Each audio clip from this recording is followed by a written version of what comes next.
They work mostly on motion design and character animation. He also does 3D product visualization, live video production, and many, many more things in that space.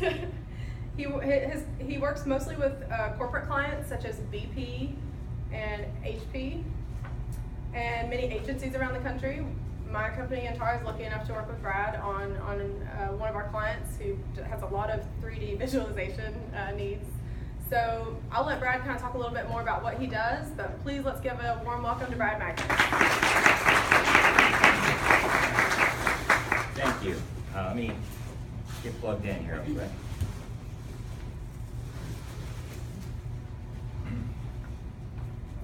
So the plan today is to show a few slides, as long as that works.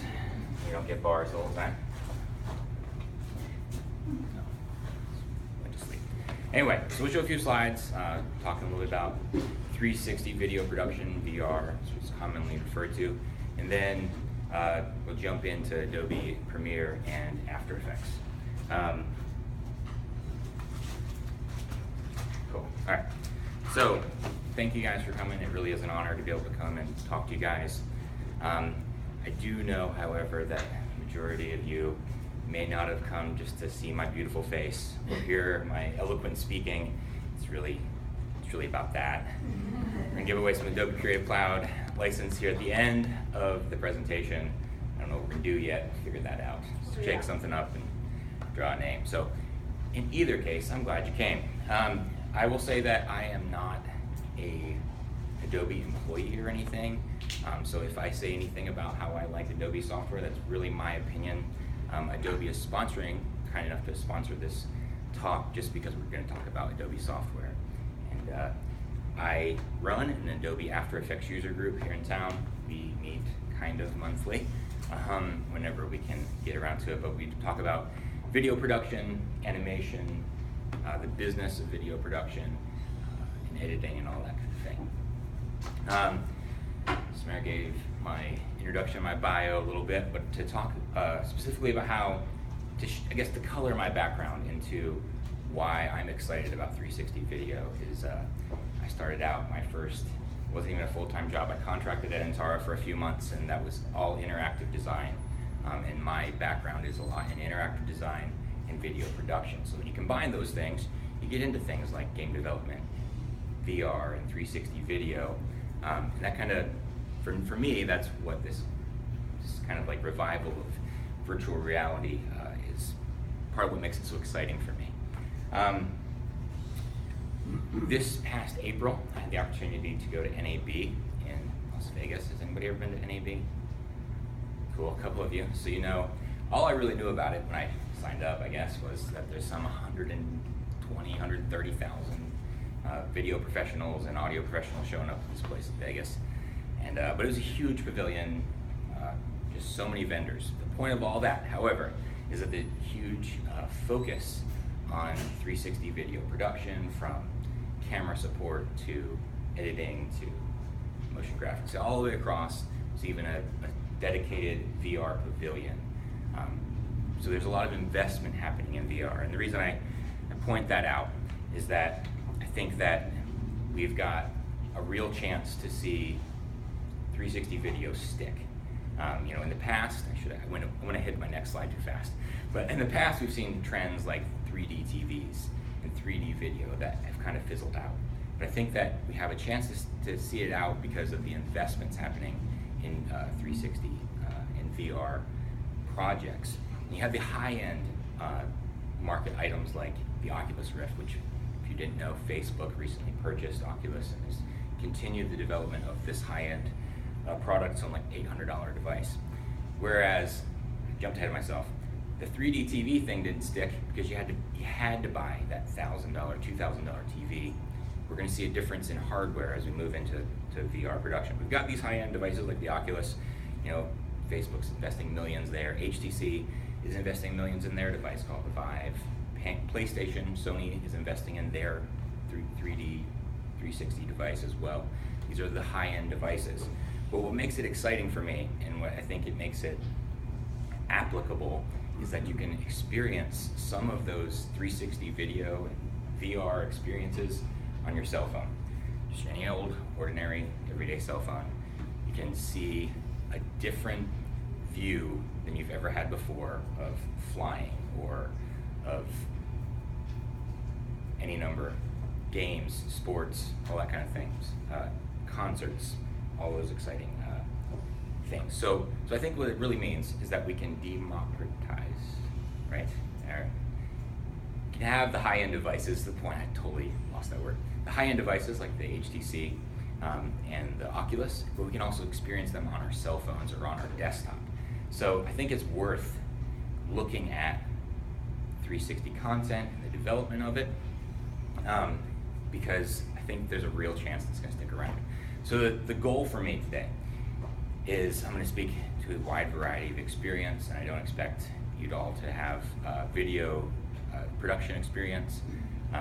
So I want to give you some insight into the process so that when the client calls and says, hey, we're thinking about doing a 360 video, maybe you'll have an idea of how it works, and you'll have an idea of a professional that you could hire to help you with that process. But before we jump into that, I have a very, I messed it up. Very serious question. Why does everybody have to look like this when you see VR advertisement? Seriously, mouth open. I don't think it has to be like this. You definitely don't have to be the guy on the top left there with all those cameras on your head. Please do not be that guy. Anyway, so that was the joke. That was it. There'll be no more comedy. I'm just kidding. So the process, that really, again, to give you an idea of how it works so you can feel comfortable and confident, and hopefully a client conversation around 360 video. The process really looks an awful lot like the current process. There's still the script writing, the planning, the location scouting. If you're going to shoot live action, it's the same process from the beginning to the end that we all do in every other aspect, whether it's print or web. You have to ask those questions about target market and content and delivery, all those questions. It's really the similar process that we've all done before. The real big difference is the production aspect of how I'm going to break this up into kind of like 4 categories, and then we'll jump into the software. But the first one is capture. So obviously you need some sort of, if you're going to capture live video, do 360 video, you need a different camera. You're not going to use your traditional production camera. You're going to need something that can capture an array or a around you type view. So I want to show a couple of examples of that, and here are a few. So on our left, we've got the camera. It's called the 360 Fly. It's like $400. It is a single lens and a single camera, and it captures 240-degree view. So it's most of the 360 view. In the middle, you've got a Theta S, which has 2 lenses on this side and 1 on the other. So it's 2 cameras and 1 video output. So it does capture a true 360 view. And it's about $300.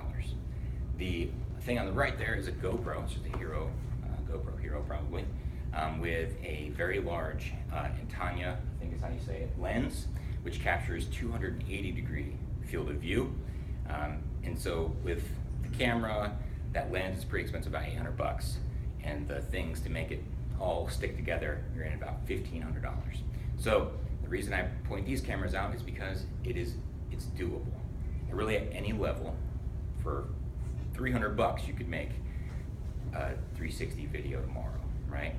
And so the purpose for all that would be that just like any other production, you've got to scale from, high-end blockbuster films that they spend millions of dollars per frame on some things to these low-end projects where we can just get in and get something. Because we have all these people with these cool devices that are hungry for content, we can create some of that content with a low-end device. The next kind of grouping, however, is obviously in most things camera. We can go from super cheap $100 camera to crazy budgets that I don't even know, right? So here's a few that aren't crazy just yet. The one on the left here is called the Gopro Omni. It's a new product from GoPro. They sell you the 6 cameras in the array, plus the cage, and then like some things to tie everything together, all the cameras, so they all record, start and stop at the same time. And it's about $5,000. think, for a pretty highly professional rig. On the right, we've got some kind of like homemade rigs, more or less, where you just supply your $500 GoPros and what, 15, 16 of them. You do the math, it's like 10 grand for this kind of setup. We can step up one more time into like the real, truly professional, super expensive. I got a chance to look at the one on the right. It's called the Ozo. While I was at NAB, it's like $60,000 just for the camera. And then you have to have a Mac Pro, a high spec, like $5,000 Mac Pro to capture the video, plus another one. So two Mac Pros to run like your storage RAID and put the stuff onto a server. Anyway, talking about an $80,000 setup. And the one on the left is actually open source, it's from Facebook. But each individual camera is like $1,500. There's 17 cameras. So anyway, the point being, again, is that there's scale. We can capture things very inexpensively, but we can also capture things on a much higher realm, I guess, where we have higher resolution. Those low-end devices are only going to capture, 2K-ish, maybe 1080p, where these are going to be able to truly output maybe up to 8K, which YouTube's only currently accepting 4K, so it doesn't really matter, but 4K, 8K outputs. So there's a very large diversity in devices. If you're thinking about doing a really awesome production, maybe you should hire someone with one of these cameras. Just thought I'd toss that out there. The next step though, is so you can choose those cameras. You can choose your production budget based on your client and what they're willing to spend. But in most cases, you're going to have to do a process called stitching.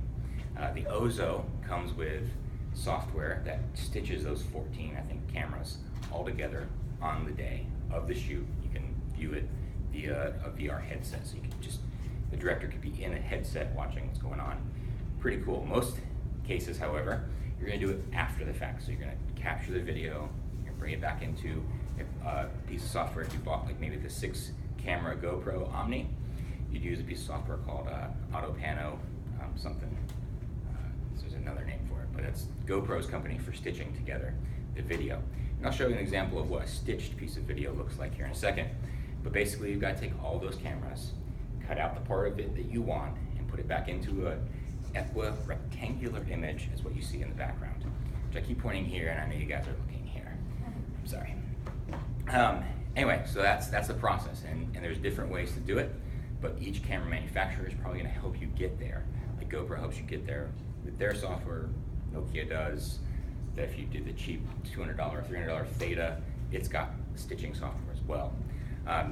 The quick side note there is that any camera that has multiple, or any camera setup that has multiple cameras requires stitching, which is a time-consuming process. It's not manual, it's usually automatic, and software figures things out, but it takes time for the software to figure it out, sometimes up to 24 hours. So one of the cool benefits, and one of the things I think is pretty exciting, is those first two cameras, the 360 Fly and the GoPro with a huge lens, those only capture one video source. So it ends up looking more like this guy, and we can unwrap it from there. So instead of having to do a whole big stitching process of all those cameras together, we can just unwrap a single lens. And I have an example we should be able to get to at the end. Here's an example of like in production, how is Omni type setup, that isn't an Omni obviously, but 6 cameras, how they're stitching it together even for like a live stream, which could be kind of cool for like video games, for a sporting event or a concert. Concert was the word that just tripped me up. I don't know, gets me. Yeah, so that's the part of the process that I might have just totally breezed through and you guys are maybe confused about, which is okay. That is the part that, even as a video production company, I hire out video production as it is because you can hire somebody that has better experience with lighting and camera experience, whatever it is, they can get on that set and do it maybe better than I can. So that's the part of the process where maybe that you might do that as an advertising agency looking there. But if you're already an Adobe customer, you'll feel familiar in the process of editing. So you've captured and you've stitched. Adobe lets you edit it in the normal view just like you would anything else. We'll take a quick example there. I'll take a look at a quick example there. The last thing I'll do in my slides here before I have a seat and we jump in is that the export process is a little different too. In the past, like even if you watch tutorials from even just a few months ago, there was software out there that after you render your video out, you had to pull it into that software to give it the right metadata so that YouTube would look at it correctly and put it into the 3D or 360 player. In this last update to Adobe in June, they do that now in Media Encoder.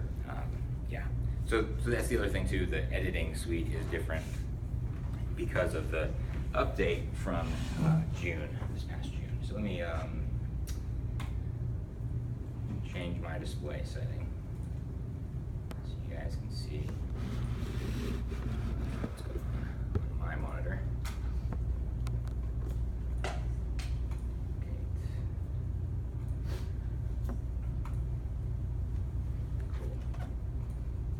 So we'll hop into Premiere and let's open this project. Should have had this open already. There it goes. There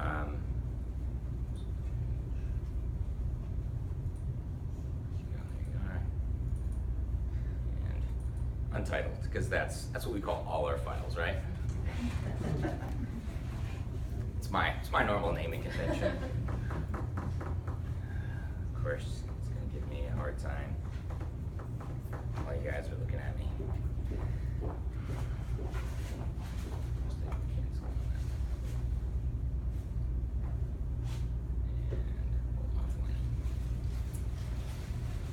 There we go. All right. So I started opening the project for no real reason because I'm just going to import the media anyway because it gave me that error. I didn't want to read the error messages. But anyway, so we got footage here. This is a piece of footage from the company that GoPro owns called Color, the one that does the stitching, just so you guys know where it's from. But it's just that piece of footage. They stitched it together, we pull it in, Adobe can view it just like anything else, like any other piece of software out there, or piece of footage out there. We'll drop it into a new composition or a new sequence, so we can see it over here in the program monitor. And so this will feel exactly like editing a video that you're used to. If you do edit any kind of video, we can cut, we can color correct. Another cool little highlight I'll point out is that in June we added, Adobe added these pretty cool lumetri color panel into Premiere, so we can do like a quick little look on the footage, you can edit, curves, anything else. Again, that footage is just like we've done before. But what we also added in this most recent update is the chance to, unless you are just really talented at knowing what this is going to look like in a VR headset, this just looks like a mush together, messed up horizon line. Well, what they added is a VR video mode that lets you look around in this like as if you had your headset on or you were in the YouTube player. So previous to this update, you would have had to export this out, this footage that looks like this rectangular footage, and then view this on YouTube. So now they just streamlined that with our VR video enabled here. We can look around. And then what's kind of cool is you can even play it while you're panning around here. So we've got our color correction, just like you would do in a normal editing kind of environment. But then what I think makes the Adobe workflow, especially for 360 video, pretty powerful is that we can add things. So let's say, I think we should add a title right here on the wing. All right, this is really gonna be a really awesome example for you guys. So we're gonna open it up. We're gonna say replace that footage with an After Effects composition. Again, I mean, Untitled works for everything. So we got our footage. It pulls it in. It's the same settings, same composition settings, and we're over here in After Effects. And natively, we could do things. We could add titles. Just add a little title in here and we'll say, let's fly. It's the only cool thing I can think of while prepping. Anyway, so we'll put it there, and we'll say, cool, done. Back to Premiere, give it a second and it updates. Just go ahead and does it automatically. You don't have to save, which if you didn't know that, it's kind of cool. They just come back together. But you can see here in the preview that we've got a little bit of a weird bevel going on, which, you know, most people aren't gonna notice really, if we're really honest. If you're watching this on YouTube, you could totally get away with just jumping back and forth between Premiere and After Effects, no extra plugins, no nothing. But I'm gonna show you a couple of things in After Effects to kind of extend what we can do inside the software. And that is, the first one is really cool plugins from a company called Metal, which while I was at NAB, they had at least like 3 or 4 Adobe like VPs and presidents of whatever coming by the booth. I think they're probably gonna buy them out, which is cool for them. Anyway, so you can grab this script from Metal. It's called Extractor, and it will look at the footage, do a few things, which I'll show you in a second. So it's just like the comp, extract it, and there it is. There it is. So it creates a preview window, kind of like what we had over there in Premiere, where we can grab our camera tool and look around at what's going on. Why I show you this, and I'll show you real quick. I think it's pretty cool. How it unwraps it is it takes and creates 6 cameras, just like that GoPro Omni setup, one up, down, you know, left, right, whatever. And it creates these compositions that you create this little cube. So we got the left, top, and the back. Anyway, you can see now that it's just kind of created this strange little box in which we can work. So now we can do anything inside these compositions, like replacing, you know, if we wanted to, we could come into one of these compositions and change something up, like just totally replace the footage. Like, why are you looking this way? Look forward, I don't know, anyway. But then it also gives us a chance to take this title and with another script that they have or another effect, can use, where'd it go? M, I do know my alphabet. Converter, and where did we go?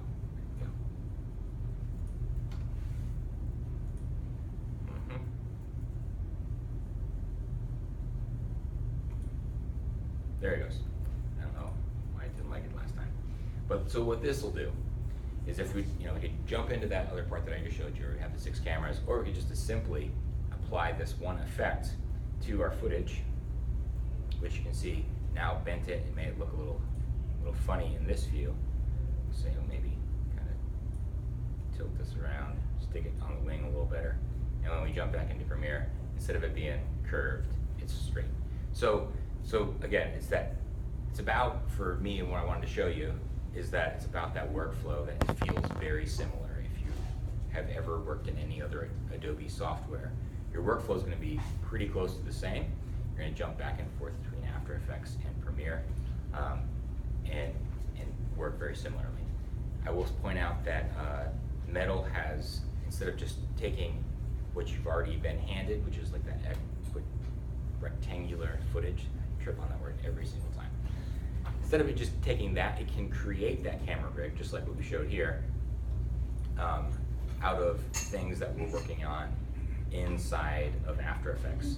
So we could start from scratch and create 360 animations right here in After Effects, the same way you'd use it, or same way I would do it to create a motion graphic sequence with the 3D plugins like Element 3D, any of the other 3D plugins that you might use, or 3D footage from Cinema. They can link back and forth and you still output very similarly. I'll show you one last example, and that is here. I showed you that, I don't know why it opened up there. I showed you the cameras that just have a single lens. Another plugin from a company that has sponsored my user group in the past is called Relens. Let's see, I don't think I installed it. I didn't install the plugin in this version. It opened in an old version for me. Let me switch back here. Close project. There it is. Okay. Seriously.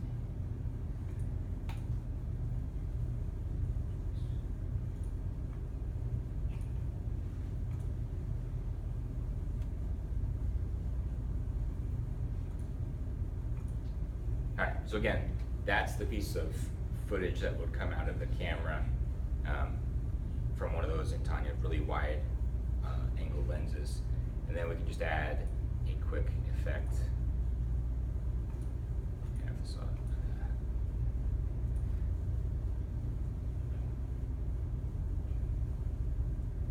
Superfish. And basically what that is doing is it's saying, here's the part of the piece of footage that we want to unwrap. So you set that little red line, and then it changes it out so that that camera was sitting down, and that's what we're looking at. It unwraps it, turns it into that equirectangular piece of footage with a small black spot in the bottom because it's not a true 360 experience. But anyway, I realized as I was putting this presentation together that I could totally get into the weeds of all kinds of things with these plugins, and I didn't want to get there, but I wanted to show just a couple quick examples of what 360 footage looks like, what the production process might be like, and then give you a chance, I guess, to talk or ask any questions about 360 video production or editing or Adobe, or if you just really hate Adobe and you want to complain about how terrible they are, it's all yours. I just noticed yesterday, as a matter of fact, that there's a new Blair Witch film coming out that's shot in 360. Have you seen that? I haven't seen that yet. It's on YouTube if you want to. You can follow links to see the whole 360 experience. But it was really the first time I'd seen it used. How did you watch it? I wasn't able to. Okay. It wouldn't. Apparently, my phone didn't have what it needed. Gotcha. And I didn't have time to boot it up on the laptop. So Sure. I wanted to point that out if you want to go and see it. Yeah, there's I saw some of it, part of it, and it was pretty phenomenal. yeah. There were some pretty cool experiences at the Nokia booth with the Ozo, that big, huge 14 camera thing. They were showing some of their short films that they've accomplished, and really, we're at the very early stages of how we're going to use the storytelling medium. So to see how they're already doing it, there's a few of their short films were really incredible. They had a Little Red Riding Hood kind of short, which was just really incredible. Wolf chasing a girl. Anyway. To your point, I appreciate your presentation here. Where do you see most of this content being consumed now? And what purpose? So, Well, one of the things I breezed over with when talking about the Oculus is that Facebook is investing heavily into watching 360 content on Facebook. There's a lot of 360 content and ads. You scroll past them. One of the coolest executions I've seen of 360 video is it's Farm Bureau ad, where if you're looking in one direction, it says, what should you do when you break down in the middle of the night? You look at one direction and it says, stay in your car. You look in the other direction, it says, leave to find help. I don't know. And so you can turn around, you can experience, and you watch each angle and see which one turns out well. And then it tells the story of, yeah, you should probably stay in your car. Anyway, so to answer that question, sorry I got outside, Facebook is investing heavily. YouTube is making this content easy to upload.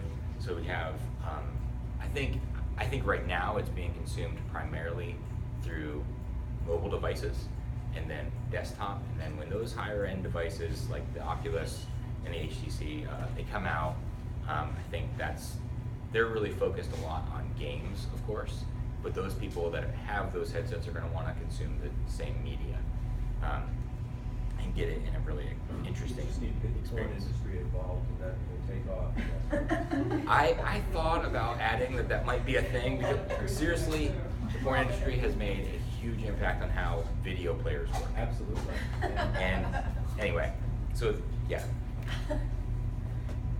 I won't go that way. We can talk about that I later. think it's a good point. Not that we're into more, but. Could you use some of these higher end headsets while you're editing to get that Yes. 360 view? Metal, the plugin in After Effects, they have a player app that you can. I don't have an Oculus or anything, but you can hook it so while you're editing, you can watch what you're doing. But the problem is that you're in the player environment, you're not in the editing environment. So to get back and forth, you've got to take the headset off and on, which is difficult. You know, it's like having sunglasses on your head all the time. So okay. I was just gonna ask, do you know if there's any like video players that do this natively, like that support 360 natively on the desktop? Yeah. YouTube does. and YouTube this- does. There's This plugin does, and I know you can do it on your phone, but like Windows Video Player doesn't. right. Is there anything that does? That's a good question. Like, so the way I'll look at that is you're asking me basically, is there a piece of software you can put on your own computer, right, to do it? I don't know of a piece of software other than the editor that we just looked at that can do that, but there are lots of other internet players that are doing it, like Wistia is doing it. There's Facebook, YouTube, and there's a few other like people trying to basically compete with YouTube on their 360 experiences. There's a couple of them like 360VR.com or something like that. There's a couple of little websites that have popped up that do the 360 play back, and they probably have the advantage because they're starting from scratch and their algorithms, their compression algorithms are a little bit better. You experience a little bit higher quality video than some of those other ones, better than YouTube. On a drone, for example, I noticed the GoPro had a lens. Right? That's like an aftermarket or something. Right. Lens that goes on there. Mhm. Do you know how much that weighs? Is that, could that be compatible with the gimbal on like a quadcopter? I don't know how much it weighs, but I mean, It can't be very heavy. yeah, it can't be because I mean, it's not hardly any bigger than the camera itself, right? I mean, Yes. it's not. But What's it sitting on? Is that just a base that it's sitting on? this part right here is called a backbone, Okay. and it hooks to this part of the plate and that part of the plate, so it creates a cage for the GoPro to sit into, Oh, so okay. you can attach it and mount it on the different sides. Uh-huh. And then it also adds support for that lens, because the lens is heavier than the Probably default the whole lens. camera. Yeah, I would think so. And I'm sorry, I don't know the weight of it. Yeah.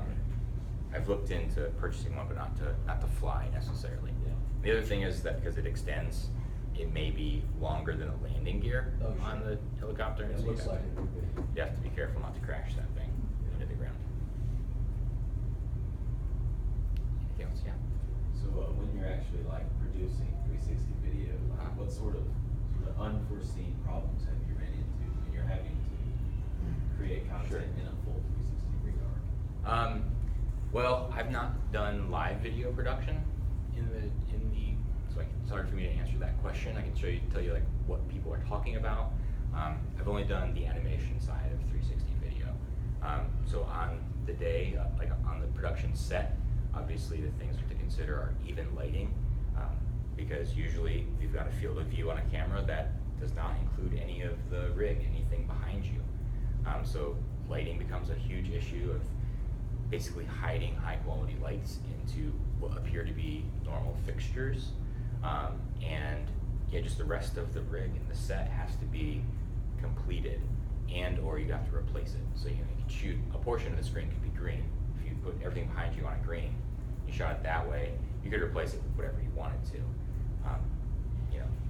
But then you'd only have, you'd only have that one direction of view, and what was behind you would just be filler kind of content. Yeah, so there is a lot of challenges around that for sure. Your director can't be on set; he's got to be somewhere else. All of it makes for a real interesting challenge. I thought of the things I should have pulled up in that question. I'll try to find it here in a second for you if you're really interested. They shot a pretty interesting, like mob kind of mini movie, and it puts you in the seat of one of the guys on the team, I don't know, somebody double cross somebody and they think it's you, and anyway, it's interesting. But you can see kind of how they handle the production, hiding production lights and those kind of things into the scene. Yes? Okay, so as resolution in video has gotten higher, Yeah. it's kind of become more taxing on computers, Right. like editing systems. So how much more, the amendment is, how much more significantly taxing would 360 with all the stitching and the Sure. arcs and everything be on it, like it's an editing system? Well, so this, I don't know why it freaked out on me. It's back in here. No, nope, I don't let me do that either, huh? This piece of media, though, came again from the Gopro stitching software, and it is just a normal 4K. Well, not quite normal 4K, but it is 4K media. So if your computer can handle normal 4K media, it can handle this media because it's just, you know, and the stitching aspect, this stitcher from Color, AutoPano or something, it uses all the cores of your machine and it uses your GPU, so it's very, it is pretty fast. You can stitch together, you know, clips in a few hours as opposed to 24 hours. So does that mean it's reducing the quality? Because if that would show up with multiple GoPros, I mean, they're all Yes, to a point, because YouTube right now only can handle 4K media. That's the maximum. I think they're in the production of being able to handle 8K media, so it'll be even higher quality video output. Whereas like the headsets, that's what they're getting. They're getting like 4K to it and 8K displays with the headset. Are these mostly being consumed on mobile phones at the time, like right now? Is it just I don't have the stats on that, but I think so. I mean, that's how I feel most people when I talk to people about it. That's how they I just feel. can't see justifying a 4K or 8K camera. Most people are using their cell phones. Sure, it's true. Well, the flip to that is that the 8K isn't being pulled down to a 1920 by 1080 video anymore. It is 8K around you, or 4K around you. So when you're looking through your cell phone and you get that cut of whatever that resolution is, that does need to be pretty high resolution because you're only seeing a portion of that 4K usage. You're seeing, you know, that zoom-in part. Does that make sense? Okay. So yeah, definitely the more cameras, more resolution, crisper video, even now when you're looking at it on your cell phone. Also, a lot of people are experiencing them in like a cardboard where it's literally right in front of your face, and so you see the imperfections of low resolution video.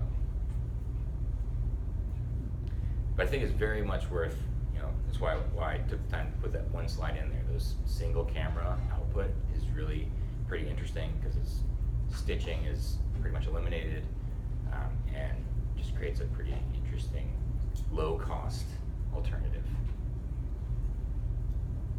Anything else? Sure. Real quick, how feasible do you think doing a live stream with the 360 camera would be? Like, do you think that's something they can do now? I'm pretty sure that, well, that's what this one slide here shows.